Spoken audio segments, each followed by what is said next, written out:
here this Sunday with Michael Reitz, good friend, longtime member of Holy Redeemer. Mike, you drive a long way to get to Holy Redeemer, and you've been doing this for, I don't know, more than a decade. Yeah. Tell me a little bit about that drive to start, maybe a memory or two, because I know you've had your 3 kids now, 2 most weeks in the car with you. Mm-hmm. Yeah, we live in Saginaw, Michigan, and we've been driving to Holy Redeemer for almost 13 years. When we moved into the area, or into the state, we knew about Holy Redeemer, and we thought, well, of course we wouldn't attend there every week, it's too far, but maybe we'll find a home church in Saginaw or Midland and then come down here every once in a while. But the only thing worse than finding or getting to know one new church is trying to find 2 new churches. And we found that we were just happy to make the drive down here. We were very familiar with the Charismatic Episcopal Church. We had joined 10 years earlier, and we had always attended that as a couple. And so coming down here just was kind of the natural fit. And then, that just becomes our day on Sundays. So I don't really have favorite memories from commuting. I wonder why. It's 88 miles from our doorstep to Holy Redeemer. So 176 round trip, and it's over the course of about a year, it's 8,000 miles. And over 13 years, it's over 100,000 miles that we've driven, so 4 times around the globe to be here every Sunday, or as many Sundays of the year as we can. I think that probably takes the cake. I know we've had others with long commutes, but not that long. And you've done Christmas Eves, you've done all kinds of... We've, like everybody has lives, and so we do miss Sundays in the summer for vacation, or people are sick, or, I think twice we've had to turn around because the weather was just simply too bad, and we weren't sure we could make it all the way down. Yeah. So talk a little bit about investment. I know that you've given a lot of time and treasure and just poured a lot of your family into this place, and in a lot of different ways. You currently play guitar. You always see Rochelle at the back doing the ushering and really organizing. Children have also been very involved in various ways, watching kids and being part of youth ministry and different things. How has that kind of worked its way in your family? Why do you value that? Yeah, it's been a progression. When we first came here, we were coming from a church where we felt like we were carrying a lot on our shoulders. It was the priest and us, and there was a lot required. And so when we came here, we actually told Father Kenneth, we don't have a whole lot to give. We'll support the church financially. We will be here, and that's about all we can do starting out. And so we did that for probably a year or 2 before I think Ted Tavora grabbed me. He longtime attendee here, now older and not able to be here on a regular basis, but he was the head usher for years. Yeah. And he was like a drill sergeant, he in a loving way. But he would grab you and say, "Here's how we're going to do it. There's a right way to do it. Let's do it that way." And he convinced me to begin ushering, and then little by little you get pulled into new opportunities to serve. So family members would read for Sunday morning, the scriptures or the prayers. I think our son started acolyting, Scott Troutman trained him. Little guy, he was little. We had pictures of him being little guy. Yeah, now he's in college.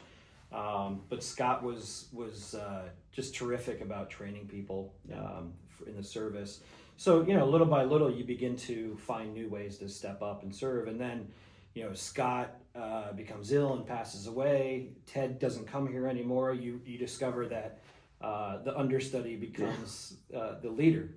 And then you're right. The most recent thing that I've started doing is playing guitar on Sundays, which is brand new for me. I've only played for about 5 years, but during COVID, poor Harrison was up there all by himself, just trying to carry the worship team. It wasn't even a team; it was just one guy. Right. And I said to him, hey, if you ever need someone to play guitar poorly, I'd be happy to do it. And he said, next week, you're in. Barely missed a week since. And since then, it's been a regular thing. Yeah, and I know you've also been on the leadership team with me for several years. Yeah. On our board in various capacities. I think we've both taken time off and come back. And part of that commitment is always a financial commitment, knowing the finance of the church, carrying the burden to make sure the budget is met, and then also giving. And so just a little bit about the financial side. I mean, I know it's not always easy. We have ups and downs. We've both been through, putting kids in college, and refinancing houses and buying new cars, all that stuff. So, that's something that we've both done faithfully for a long time, but it's not easy. Yeah, I think it's a decision. First and foremost, I think you have to say this is either a priority or it's not. And if it's a priority, you do it right up front. Kind of like saving for college or retirement. You do those things, those big things first. You pay your mortgage, and then you evaluate whether or not you have additional funds for things you want to do, like Starbucks or vacation or fancier colleges or whatever. And I think that's part of our responsibility as believers. We're called to support the ministry. This is a really practical way for us to do it, and we want to support Father Ken and the work of the church. It doesn't happen automatically. It's easy to assume that it happens automatically.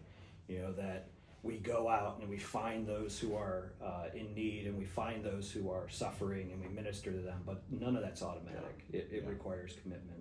Yeah, the church, really amplifies the individual work and individual gifts that we give.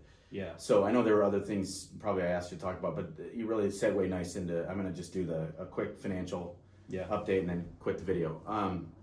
So I think Michael and I both share the same view when it comes to Holy Redeemer, is that we don't need anything fancy, we don't need anything big. We've lived with a lot of, compromises, from smaller parking lots to, limited resources for budget and what have you. And I don't think either of us have ever complained that that's a problem. I think where we get really disturbed is when we can't pay the salary of our pastor, or we can't give to the types of causes that we want to give to, or we feel like something is broken and in need of repair, and it's really affecting the quality of the experience at the church. And so we've had a really, really good season over the last year and a half of people giving more and giving more consistently.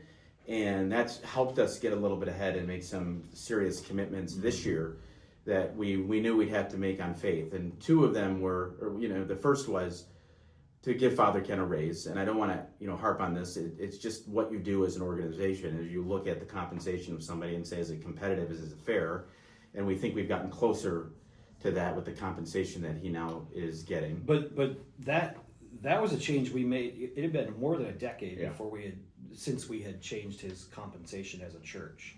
So think about your own family and over a decade of time and things. You get cost of living adjustments, and it was more than 10 years since the church had looked at his compensation. Right, and a big reason is because he never said anything. Right, really, it was just status quo.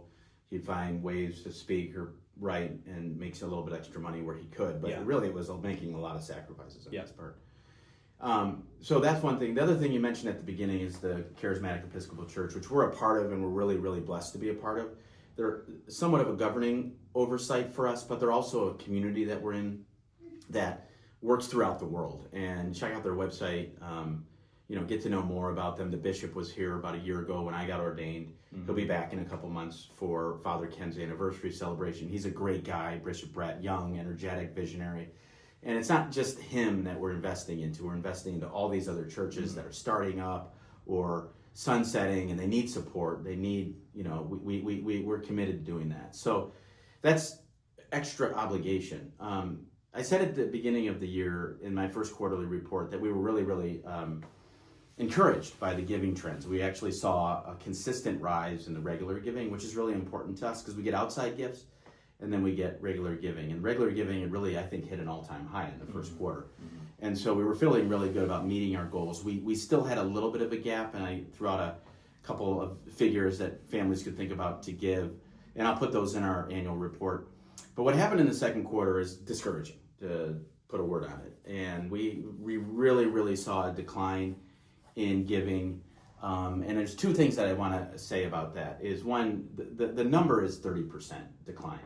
And that's a big number. We haven't seen that kind of a drop off in participation and attendance. We've seen some families dig in more. And so there must be some explanation, and it could just be a 3-month blip that we see a return to normal in the second or third quarter.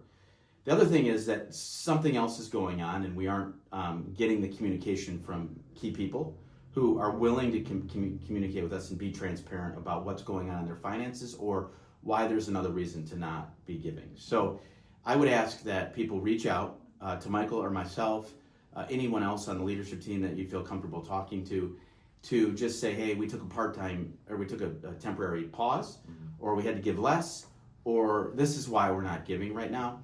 It's not an obligation, it's a service to this church, and it's all confidential. We don't spread anybody's financial situation or concerns with the leadership team or anything like that. We keep it all confidential, but it's helpful in us figuring out what are we going to do over the second half. There's a couple of options. Number one, a lot of families give more or get back to giving what they were giving in the first quarter.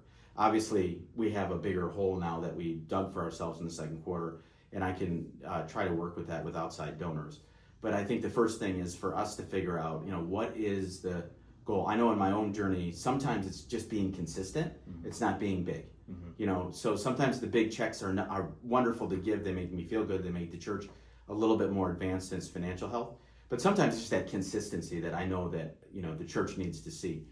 The second thing is I do know donors, and we're not a group of people that do walkathons or garage sales, or once in a while we've done them, or car washes or big banquets.